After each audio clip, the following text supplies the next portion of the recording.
예배드리기 전 간단한 광고의 말씀을 먼저 드리겠습니다.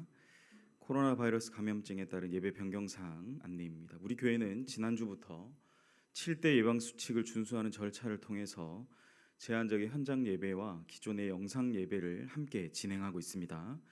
현장 예배에 참석하신 분들은 답답하시더라도 예배 중 마스크는 벗지 마시고 예배드리시기를 바라며, 녹화 영상은 오전 11시 교회 홈페이지를 통해서 제공이 됩니다.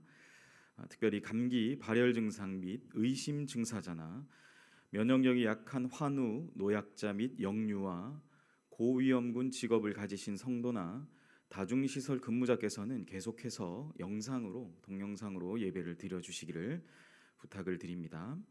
공지 및 협조사항 안내입니다. 담임 목사님 청빙위원회 구성 안내입니다. 위원장으로 김섭 장로님, 서기로 강현길 장로님, 위원으로는 당회원 전원으로 구성이 되었음을 알려드립니다.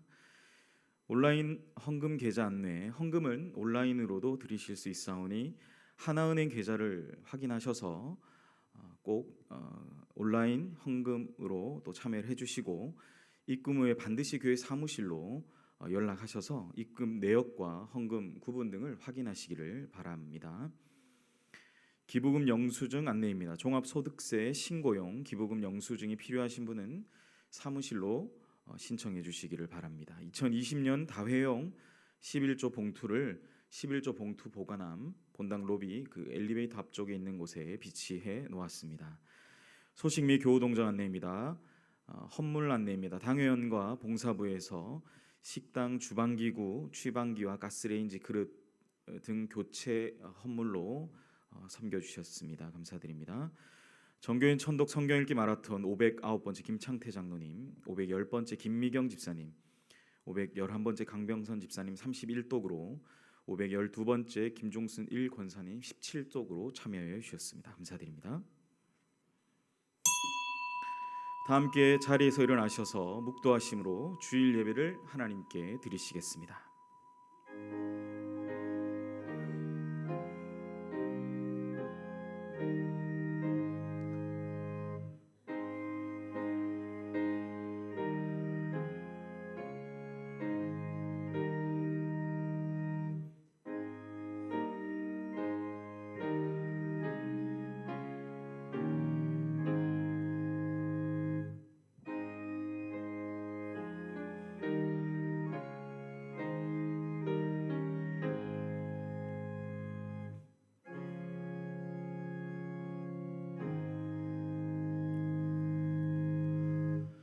날마다 새 영을 부어주시는 하나님, 주님이 베푸신 은혜에 감사하며 예배의 자리로 나아갑니다.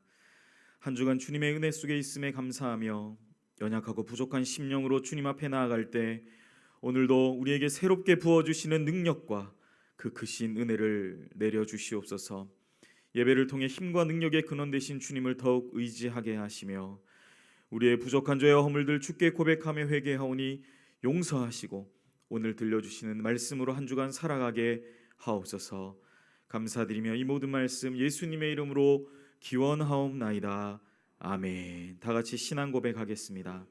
전능하사 천지를 만드신 하나님 아버지를 내가 믿사오며 그 외아들 우리 주 예수 그리스도를 믿사오니 이는 성령으로 잉태하사 동정녀 마리아에게 나시고 본디오 빌라도에게 고난을 받으사 십자가에 못 박혀 죽으시고 장사한 지 사흘 만에 죽은 자 가운데서 다시 살아나시며 하늘에 오르사 전능하신 하나님 우편에 앉아 계시다가 저리로서 산자와 죽은 자를 심판하러 오시리라. 성령을 믿사오며 거룩한 공회와 성도가 서로 교통하는 것과 죄를 사하여 주시는 것과 몸이 다시 사는 것과 영원히 사는 것을 믿사옵나이다. 아멘. 자리에 앉으시겠습니다.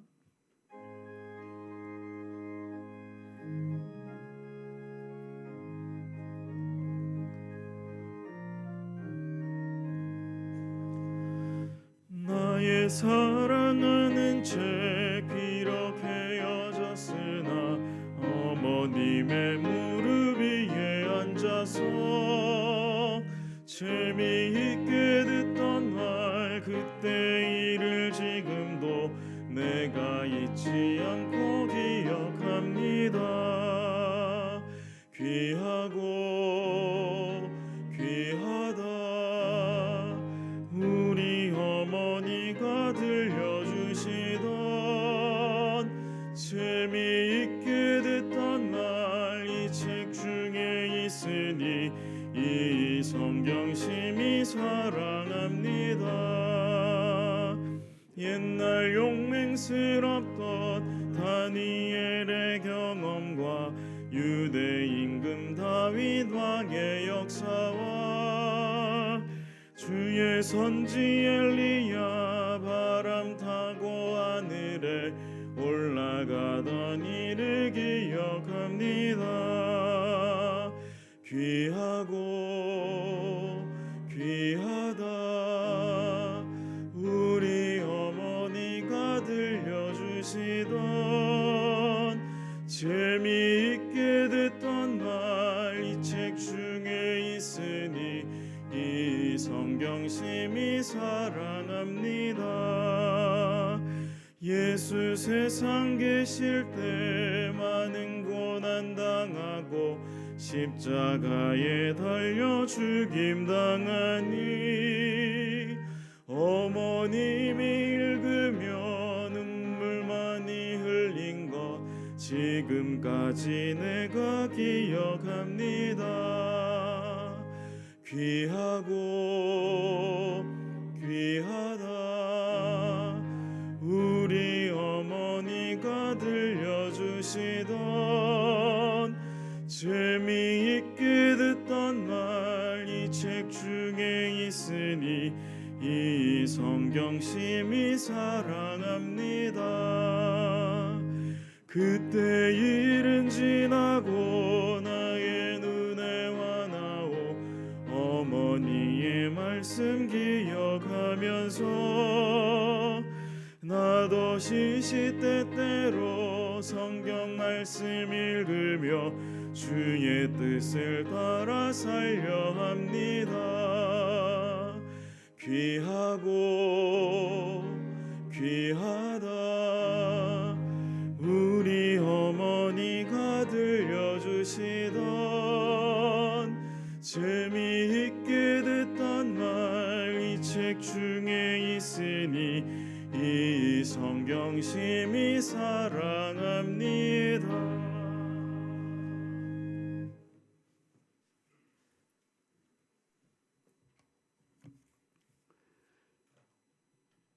우리를 지극히 사랑하사 간절함으로 하나님을 만나는 은혜의 예배 자리로 인도하신 거룩하신 하나님께 감사와 찬송과 영광을 올려드립니다. 아쉬움과 안타까움이 우리의 마음을 억눌렀으나 그 무거움을 뒤로하고 축복의 시간을 허락하신 하나님께 감사를 드립니다. 하나님, 우리는 주의전에 오지 못한 지난 시간에 우리 안에 하나님의 말씀의 자리가 없어지지는 않았는지, 하나님 주시는 기쁨의 자리가 없어지지는 않았는지, 우리 주 예수 그리스도의 자리가 없어지지는 않았는지 우리 믿음을 돌아보며 또 다른 소망 품기를 원합니다.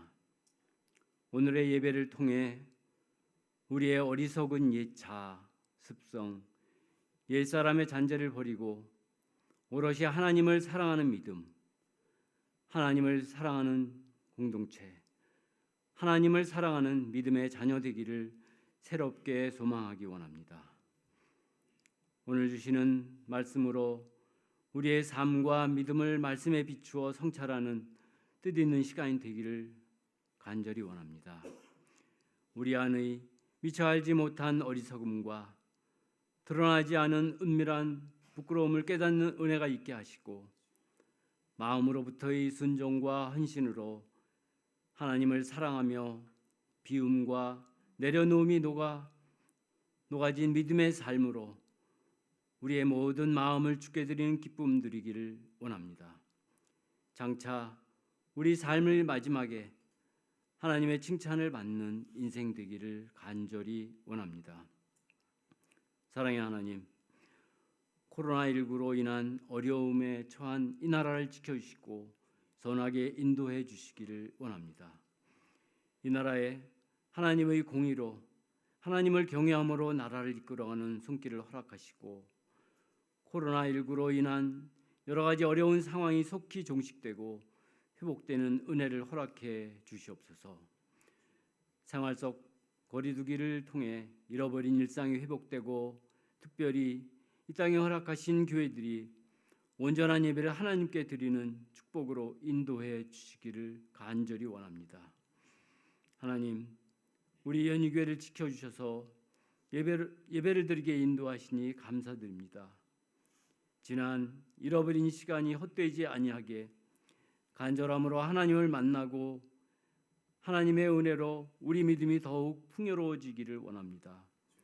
우리 연희가족 모두 지혜와 넓은 마음을 주께 구하고 자기를 낮추는 섬김으로 하나님의 사랑이 풍성한 공동체, 생명력이 있는 건강한 공동체를 이루어 우리 믿음의 삶을 통해 길과 진리와 생명이신 예수 그리스도를 무사람들이 알아가는 은혜로 인도해 주시옵소서. 하나님, 목자가 없는 우리 연희교회를 긍휼히 여기사 주님 마음에 합한 목자, 연희교회에 주신 소명을 감당할 준비된 목자를 속히 보내주시기 원합니다. 이를 위해 연희가족 모두 한 마음으로 간절히 기도하게 하시옵소서. 전 세계를 덮고 있는 코로나19로 파송된 선교지에서 어려움 중에 있는 선교사님들을 지켜주시고 지금의 어려운 시간이 주께 의지함으로 능히 극복해가는 은혜가 있기를 간절히 원합니다. 거룩하신 하나님, 오늘도 주시는 말씀의 은혜에 감사드립니다. 세우신 종을 축복하사 영육간의 강건함을 허락하시고 성령 충만함으로 말씀을 증거하는 은혜로 함께해 주시옵소서. 말씀을 주실 때 듣는 마음, 순종하는 마음을 허락하셔서 하나님을 만나고 느끼고 경험하는 충만한 은혜로 인도해 주시기를 간절히 원합니다. 모든 말씀을 우리 구원의 주 그리스도 예수님의 이름으로 기도드립니다. 아멘.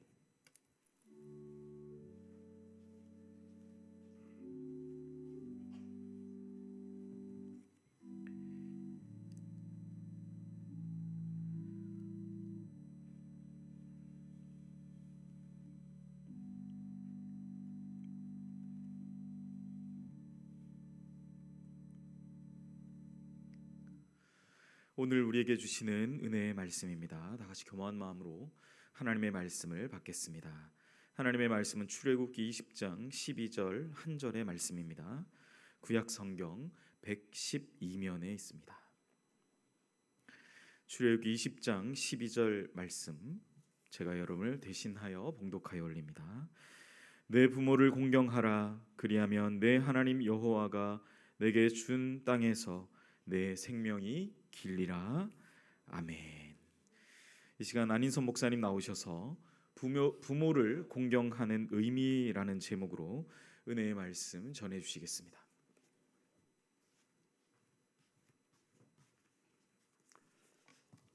여러분 반갑습니다. 환영합니다. 오늘 교회 예배당에 나와서 드리는 모든 성도들, 또 온라인으로 드리는 모든 성도들, 그 심령마다 하나님의 은혜가 충만하시기를 축원합니다. 먼저 헌금을 위해서 기도드리고 그리고 말씀을 나누도록 하겠습니다. 사랑의 주님 감사합니다. 오늘 귀하고 복된 주일, 사랑하는 우리 성도들 이른 아침에 또 모처럼 예배당에 모여 경배드립니다. 또 온라인 예배를 통하여 각지에서 가정에서 예배드립니다. 예배를 받아 주옵소서.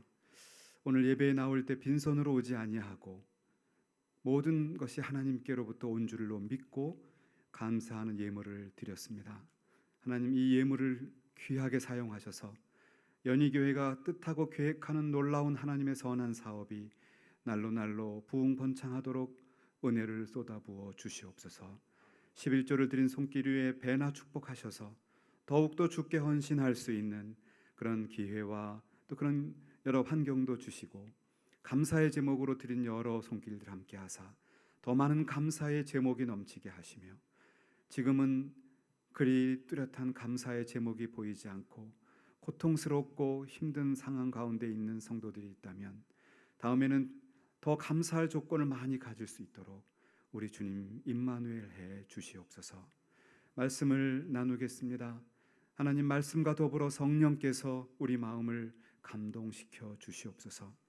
그리고 지치고 강팍하고 상한 우리 마음들이 이 하나님의 말씀을 통해서 하나님을 만나는 참 은혜롭고 복된 시간 되도록 주장해 주시옵소서.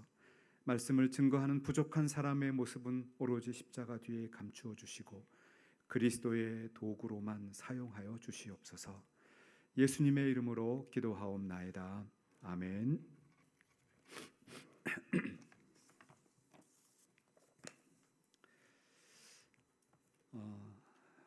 이 시대에 가장 설교하기 어려운 설교가 무엇이냐 묻는다면 저는 어버이주일 설교라고 생각을 합니다. 이유가 여럿이 있겠는데 우리 한국 사회 안에서 2030, 또 4050, 6070으로 대표되는 세대 간의 의견의 갈라짐이 점점 더 심화되고 있습니다.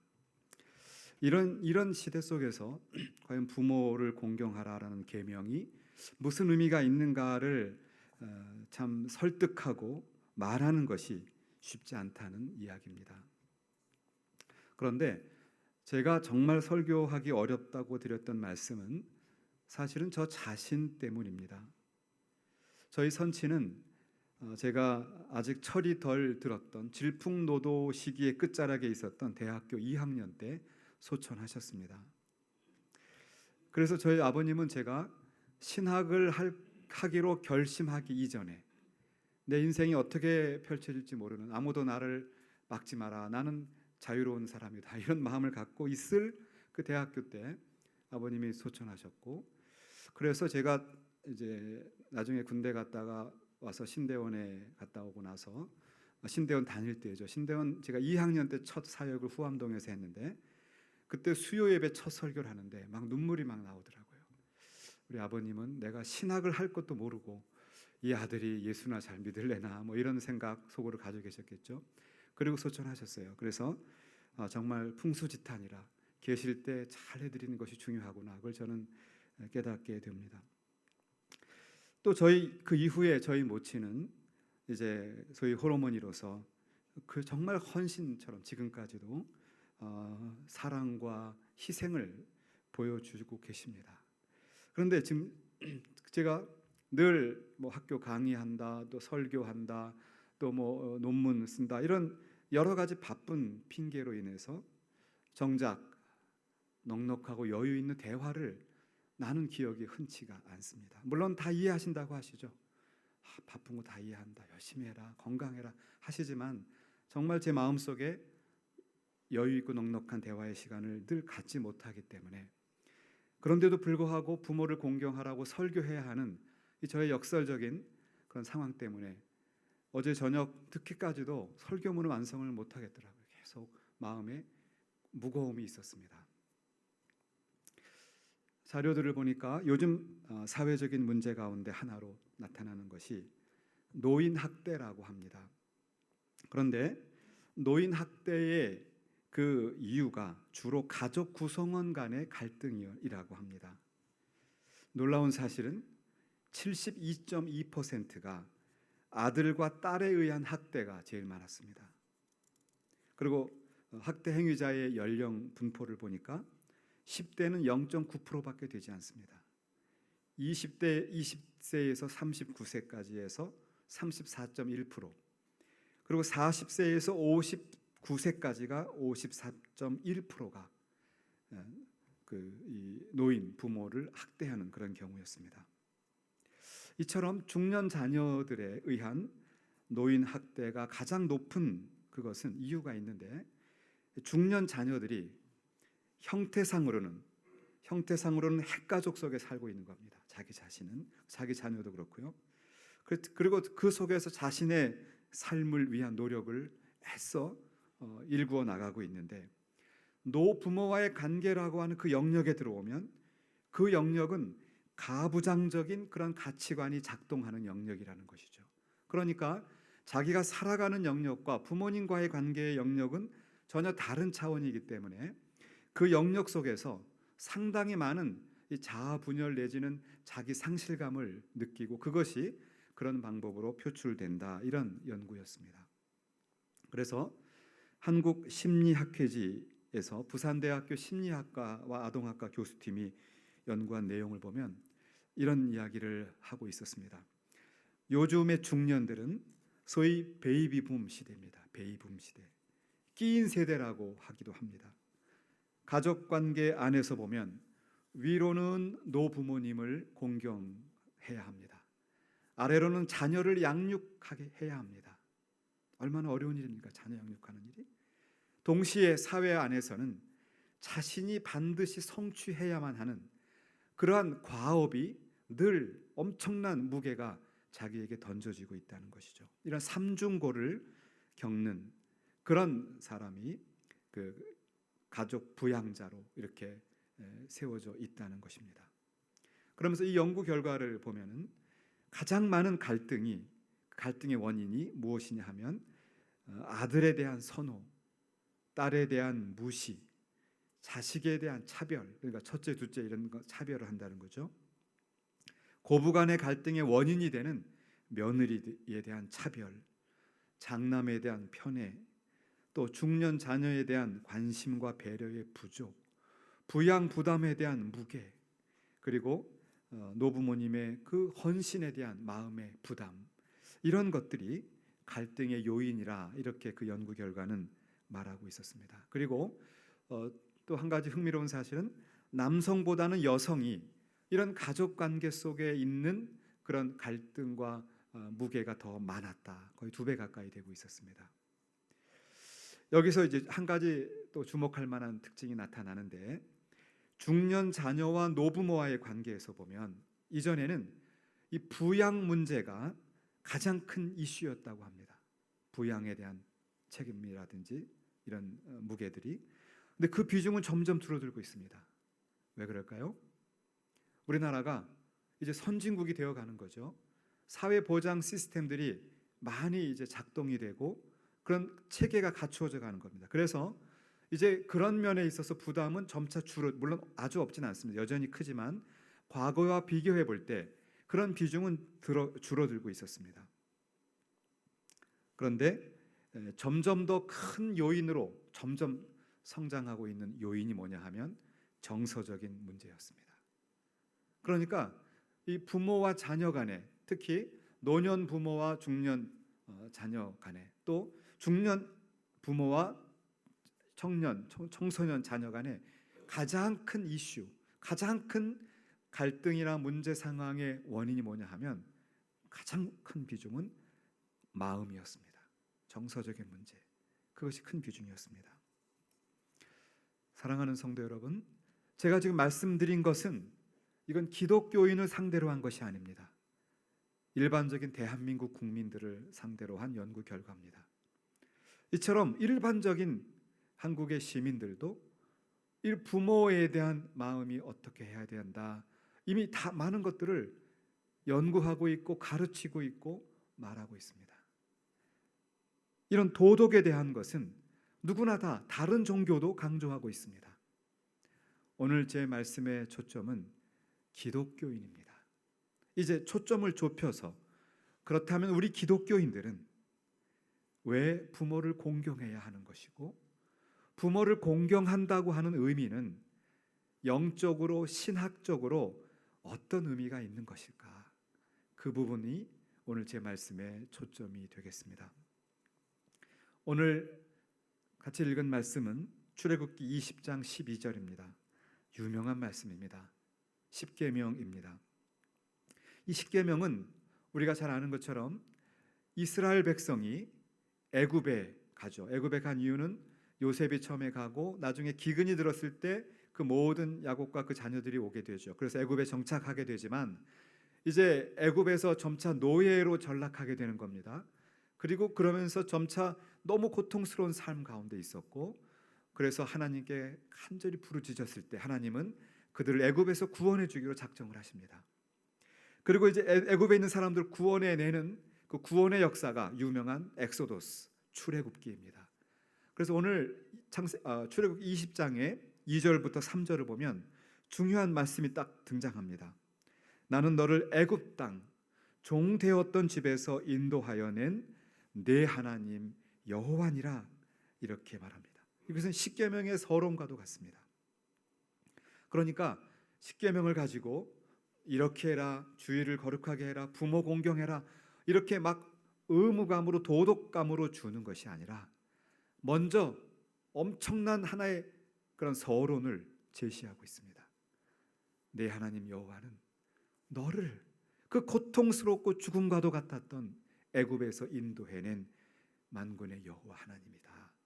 그렇게 하나님의 구원의 은혜, 구속의 은혜를 먼저 꽝 하고 터뜨려 주시고 나서 그 다음에 이제 너희들이 그렇다면 애굽에서 나와서 가나안에 들어가게 되는데, 그럼 가나안에서 어떻게 살래? 애굽에서처럼 그렇게 살래? 아니잖아. 뭐니? 라고 하면서 하나님이 이스라엘 백성들, 자신이 정말 사랑하는 자녀들에게 주시는 말씀이 십계명이라는 것입니다. 그러니까 십계명은 우리가 그렇게 반드시 지켜야 하는 부담감과 의무감과 짐이 아니라 하나님의 구속의 은혜를 바로 깨달은 사람들은 누구나 그 은혜를 가지고 어떻게 하나님을 기쁘시게 할까, 어떻게 하나님의 백성으로 내가 이 땅을 의미 있고 멋있고 제대로 살아갈까라고 알려주는 일종의 안내서, 길라잡이, 지도와도 같다, 이렇게 말씀을 드릴 수가 있습니다. 사랑하는 여러분, 이 율법이라고 할 때 신학적으로는 보통 세 가지를 말합니다. 첫 번째는 도덕법이라는 것이 있고, 의식법이라는 것이 있고, 시민법이라는 것이 있습니다. 편의상 먼저 의식법을 설명드리면, 의식법이라고 하는 것은 예전 혹은 제사와 관계되는 이야기입니다. 구약 시대에 어떻게 양을 잡고 어떻게 염소를 잡고 어떻게 제사를 드리고, 레위기를 보면 아주 구체적인 제사의 방법들, 의식들을 소개해 주고 있습니다. 그런데 그 구약에 나타나는 그 제물로 드려지는 그 산 제물이 바로 예수 그리스도이십니다. 예수께서는 이 땅에 오셔서 십자가에서 모든 것을 쏟아내시고 스스로 구약에 말했던 그 의식법에 준거한 그 산 제물이 되셨습니다. 스스로가. 그리고 더 이상 의식법은 이제 종결되었습니다. 그 다음에 시민법이라는 것은 우리가 이 세상을 살아갈 때 우리 인간이 한 면으로 보면 참 훌륭한 면이 많지만 그 이면의 뒷모습을 보면 거긴 독보석과도 같은 죄악된 쓴뿌리들이 우리에게 있습니다. 그래서 이런 사회 안에서 우리가 건강하게 살아가려면 어떠한 질서와 규례와 규정이 필요하다는 것이죠. 이번에 우리 코로나 바이러스를 겪을 때도 어느 정도 정부가 제시하는 그 가이드라인이 우리에게 최소한으로 요구되는 것입니다.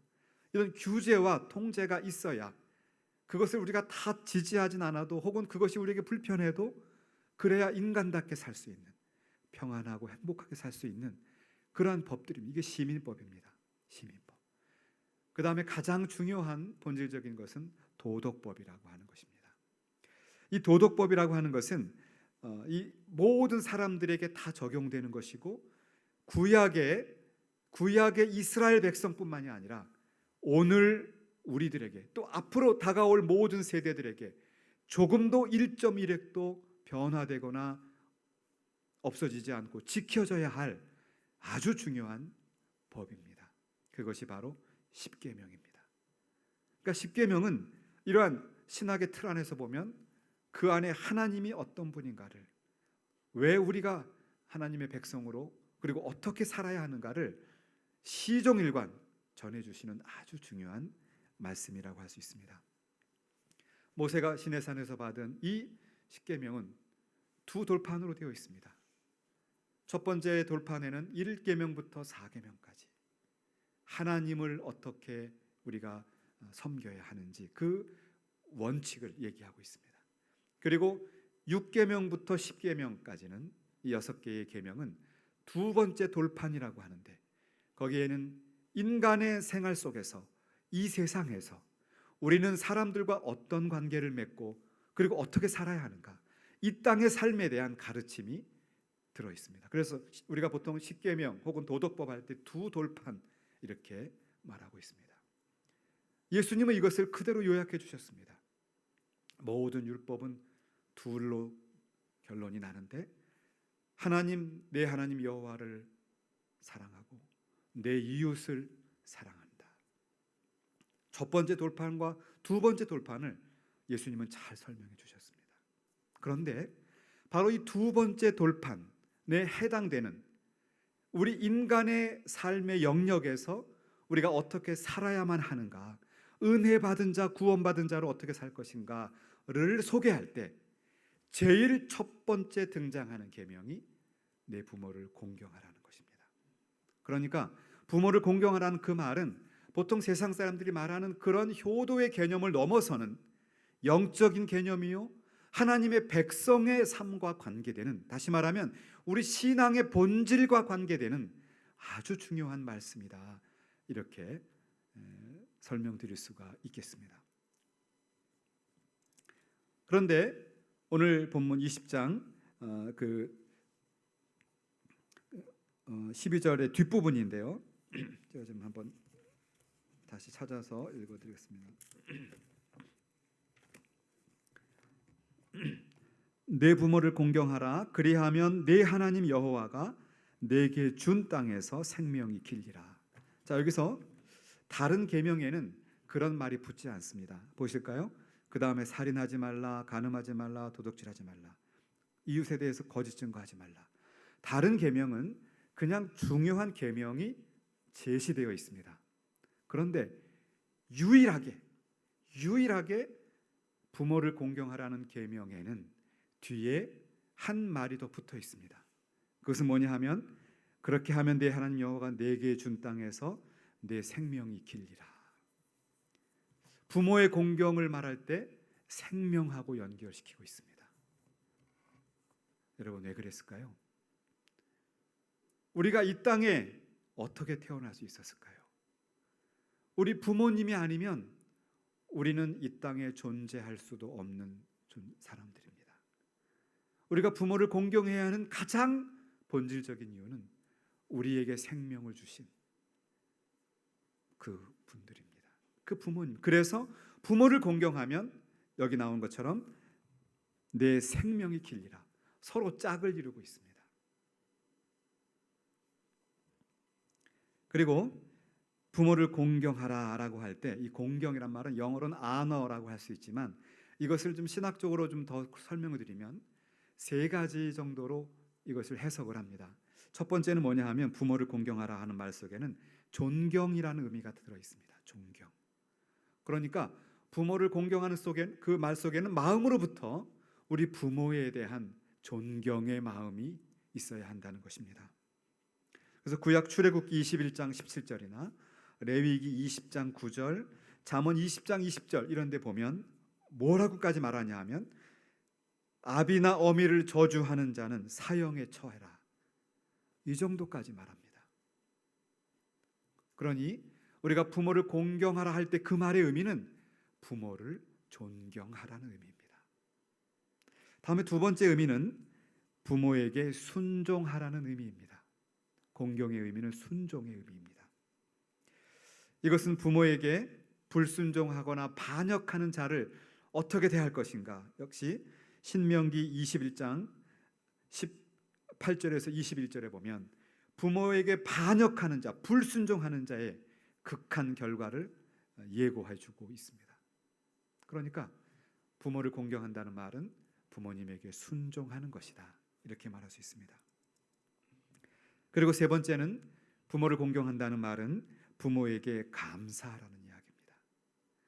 예수님의 말씀을 보면 예수님 스스로도 마태복음 15장에 보면 구약의 말을 그대로 인용하고, 신명기 21장을 그대로 인용하고 있습니다. 그러면서 출애굽기 21장을 그대로 인용하고 있습니다. 그러면서 이렇게 예수님이 말씀하십니다.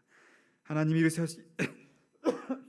이르셨을 때 내 부모를 공경하라 하시고 또 내 아버지나 어머니를 비방하는 자는 반드시 죽임을 당하리라 하셨거늘 하면서 예수님의 말씀을 이어가요. 그러니까 구약에 나왔던 그 강력한 부모 공경의 메시지가 예수님에 의해서 폐기된 것이 아니라 구약에 이렇게 하셨거늘 하면서 그 다음 예수님 말씀을 이어가시는 거죠. 예수님도 그 계명이 여전히 유효함을 확인시켜 주셨습니다. 이제 그 다음에 바울에 가면 한 단계 더 발전된 그런 신학적 의미를 우리는 발견하게 됩니다. 유명한 에베소서 6장 1절 그리고 골로새서 3장 20절 이런 데 가서 보시면은 내 부모를 공경하라 이렇게 얘기하면서 그 다음에 내 부모에게 순종하라라고 말하면서 내 아버지와 어머니를 공경하라 이것은 약속 있는 첫 계명이라 이렇게 말하는데 거기에 약속 있는 첫 계명이라는 말이 무슨 뜻인가? 약속 있는 첫 계명, 십계명이 소개된 위치를 생각하면 이해가 쉽습니다. 제가 말씀드렸던 것처럼 십계명은 이스라엘 백성들이 가나안에서 그 고통과 죽음의 상황에 있을 때 그를 하나님이 구원해 주셨습니다. 애굽에서 그리고 그들을 가나안에 인도하는 가나안에 들어가는 과정 중에 시내산에서 십계명을 주셨습니다. 그러면 십계명을 받아들은 사람들이 이제 가나안에 들어가서 할 일은 그 땅에 정착하는 거죠. 여호수아에 등장하는 모든 이야기들이 그 다음에 펼쳐지는 거죠. 여호수아의 이야기들이 가나안에 들어가서 정착하고 그 땅을 분배받고 살아가는 겁니다.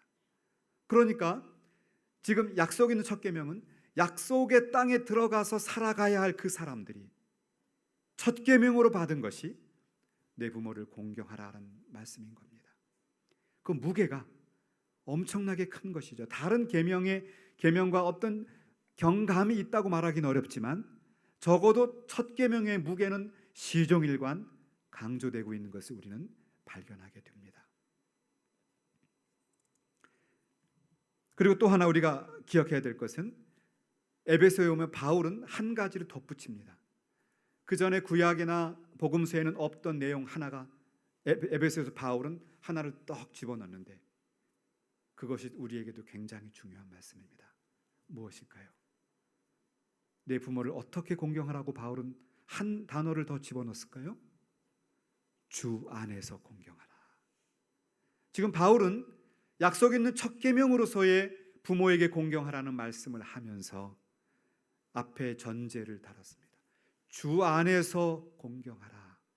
이 말의 의미는 우리가 부모를 공경하는 그것이 우리 인생의 최종 목표가 아니라 우리 인생의 최종 목표는 여호와 하나님을 영화롭게 하는 것, 하나님을 기쁘시게 하는 것이 인생의 목표인데 그 인생의 목표로 가는 과정에 부모를 공경하는 것이 있다는 것입니다.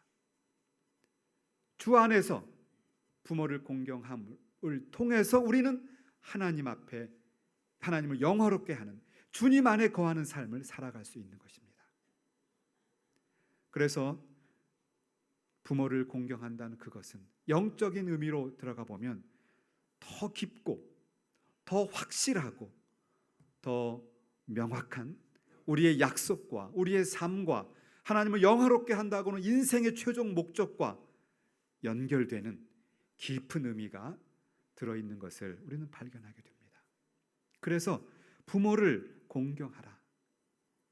얼마나 귀한 하나님의 말씀입니까? 그러면서 약속을 덧붙여 줍니다. 땅에서 잘 되고 또 땅에서 장수하게 될 것이다. 하나님 우리에게 약속을 주신 것입니다. 정리해 보면 부모를 공경하라는 말은 세상 사람들이 말하는 유교에서 말하는 효도라고 하는 개념, 그것을 초월하는 신학적이고 영적인 의미가 들어있는 것을 우리는 이 아침에 묵상해 본 것입니다.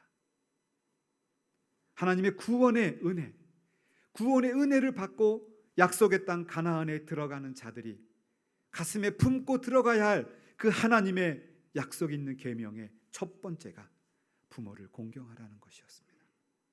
그리고 그것을 통해서 우리는 생명을 주신 부모를 공경함으로 우리의 생명이 길고 이 땅에서 잘 되고 하나님의 은혜 가운데 살 것을 하나님이 명확하게 약속해 주신 것입니다.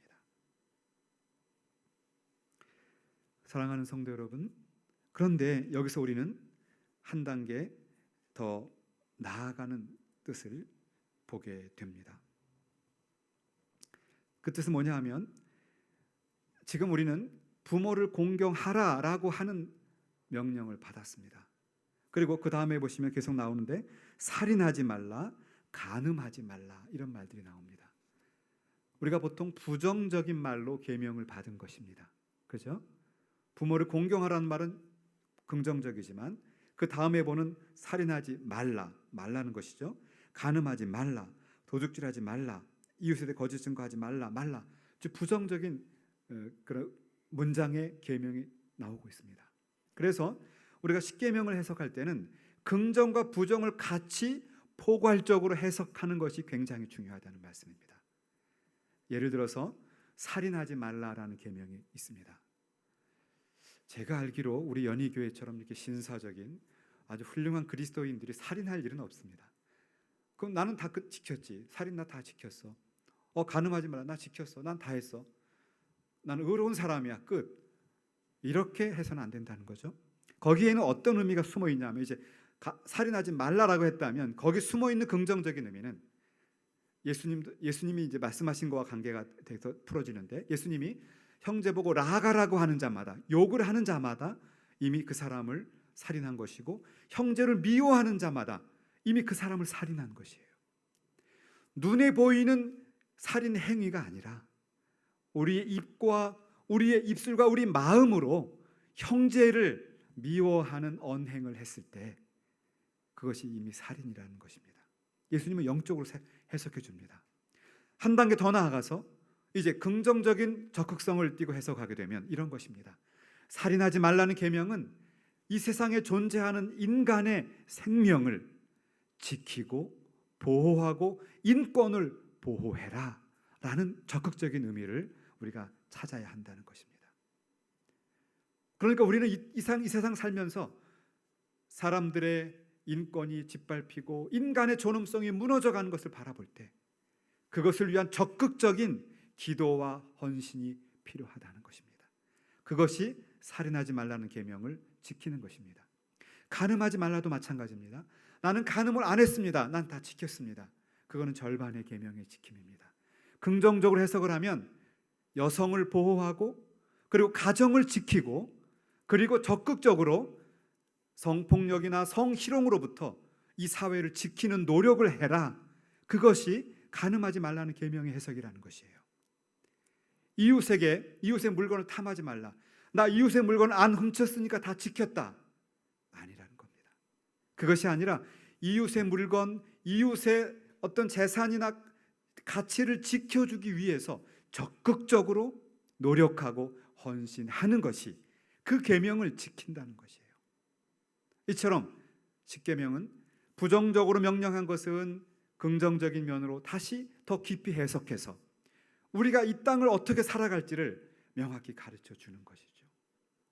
그렇기 때문에 십계명을 들고 살아가는 그리스도인들은 어디에 가나 영향력 있고 신실하고 믿을만하고 존경받을 만한 사람이 될 수밖에 없는 겁니다. 이런 관점으로 살아가기 때문에. 자, 오늘 본문으로 돌아오면 부모를 공경하는 것, 이것도 우리가 좀 더 확대 해석을 해야 합니다.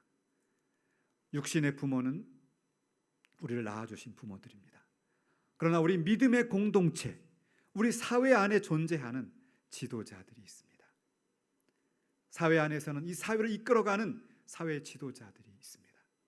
믿음의 공동체 안에는 이 믿음의 공동체를 이끌어가는 그러한 지도자들이 있습니다. 더 확장해서 우리는 그러한 지도자들에게 존경과 사랑과 기도를 더 베풀어야 할 것을 우리에게 가르쳐주고 있습니다. 이것을 바울은 직접 이렇게 얘기를 합니다.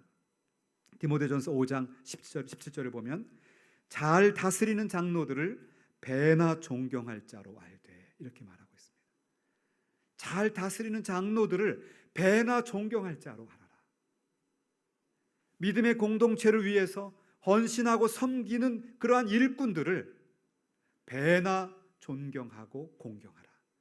부모를 공경하라는 그 말이 이제 공동체로 확산이 됩니다. 더 나아가서 이제는 이 사회 안에 존재하는 지도자들, 우리는 마음으로 그들을 존경하는 마음을 가져야 합니다. 이 말은 그 사람 개인의 인격을 바라보는 것이 아닙니다. 그 위치를, 직책을 말하는 것입니다. 그러한 지도자 위치에 세워준 것은 하나님이 하신 것입니다. 교회의 지도자를 세우시는 분은 공동의회에서 투표로 장로님 선출하고 교회에서 여러 가지 행정 절차를 통해서 권사님들, 집사님들 혹은 구역이나 성가대원들이 선출이 되지만 영적인 눈으로 해석하면 그 모든 과정은 하나님이 개입하신 일들입니다. 하나님이 세우신 직분자들이요, 하나님이 세우신 성가대원이요, 하나님이 세우신 교회 지도자들입니다. 그들을 부르신 분은 하나님이십니다. 그렇기 때문에 우리는 그 직책을 맡은 분들을 존경하고 사랑하고 아끼고 기도해야 한다는 것입니다. 나라도 마찬가지입니다. 나라의 위정자가 누구이든 내가 누구에게 투표를 했고 내가 어떤 마음을 갖고 있던 간에 일단 하나님께서 모든 과정을 섭리하셨다고 믿는다면 지도자를 세우신 분도 하나님이요, 지도자를 폐하시는 분도 하나님이라고 믿는다면 마땅한 공경을 해야 한다는 것입니다. 사회 안에 존재하는 어르신들, 그 나이 많은 어르신들, 우리 부모가 아니니까 나는 신경을 안 써도 돼, 아니라는 것이에요. 기독교인들은 내 육신의 부모뿐만 아니라 이 사회 안에 존재하는 나이가 많이 드신 어르신들, 거동이 불편한 그 어르신들도 내 부모처럼 여기고 공경하고 존경하고 사랑을 베풀어야 한다는 것입니다. 이처럼 십계명의 의미는 그 확대 범위가, 적용의 범위가 포괄적이 돼요. 그래서 십계명을 들고 가나안에 들어가서 살아야 한다고 하나님은 그들을 특별히 구별하여서 그들에게 이 말씀을 주신 것입니다.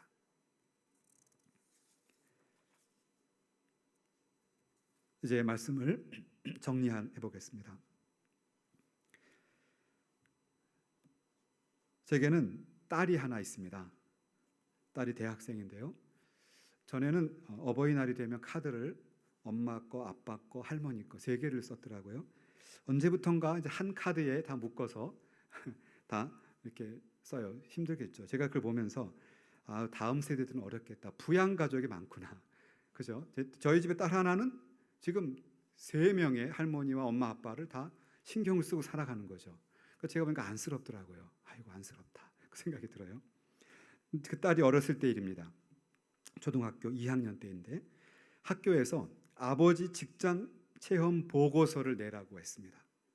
그럼 저보고 아빠 학교에서 직장 체험 보고서를 써야 되는데 그래서 어떻게 할까요? 그래서 저는 어쩔 수 없이 우리 딸아이를 데리고 양지 신대원에 데려갔습니다. 그날이 근현대교회사를 강의하는 날이었는데 너 절대 떠들면 안 돼. 조용히 있어야 돼. 그리고 신신당부를 하고 맨 뒤에 앉히고는 강의를 했습니다. 그리고 이제 강의를 하면서 제 마음속으로 내가 이 프랑스 혁명과 기독교와의 관계를 설명하는데 이 2학년 초등학생이 뭘 할까? 그랬더니 뭐 열심히 이렇게 하고 있어요. 그래서 나중에 이제 끝나고 물어봤습니다. 뭐라고 썼냐? 그리고 봤더니 이렇게 썼습니다. 참 어렵다. 아빠 직업 체험이 어렵다. 그런데 재밌었다. 이렇게 쓴 거예요. 제가 그걸 듣고 생각해 봤습니다. 분명히 어려운 건 맞는데 재밌었다, 지루했다가 아니에요. 재밌었다.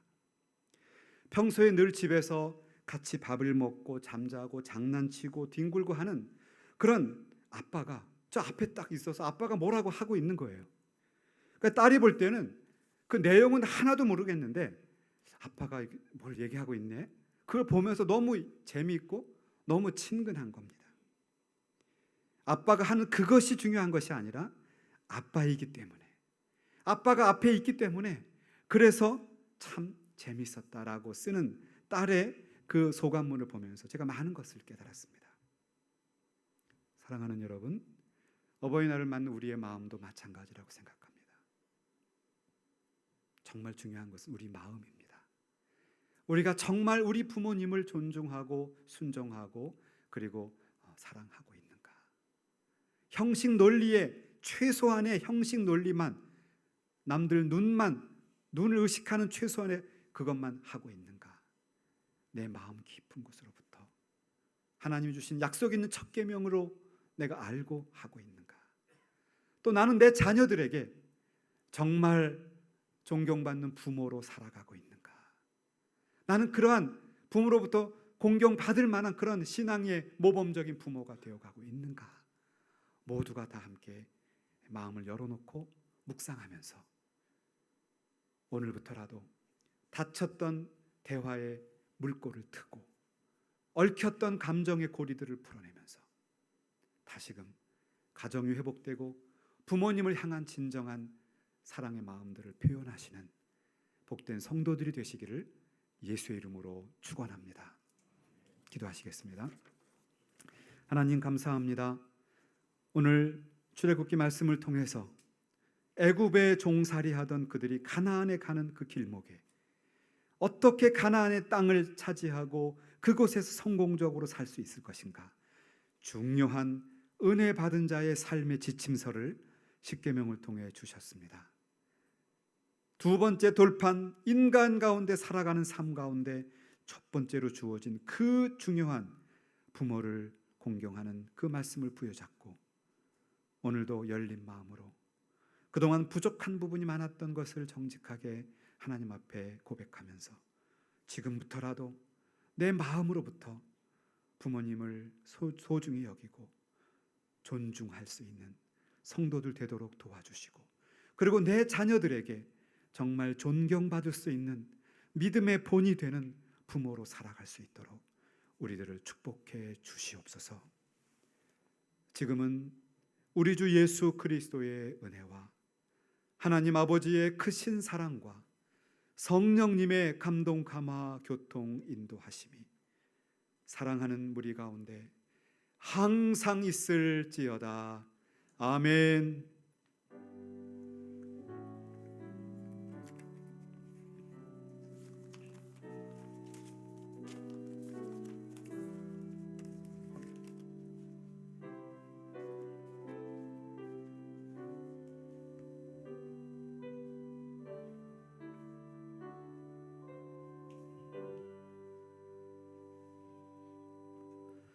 네, 이상 우리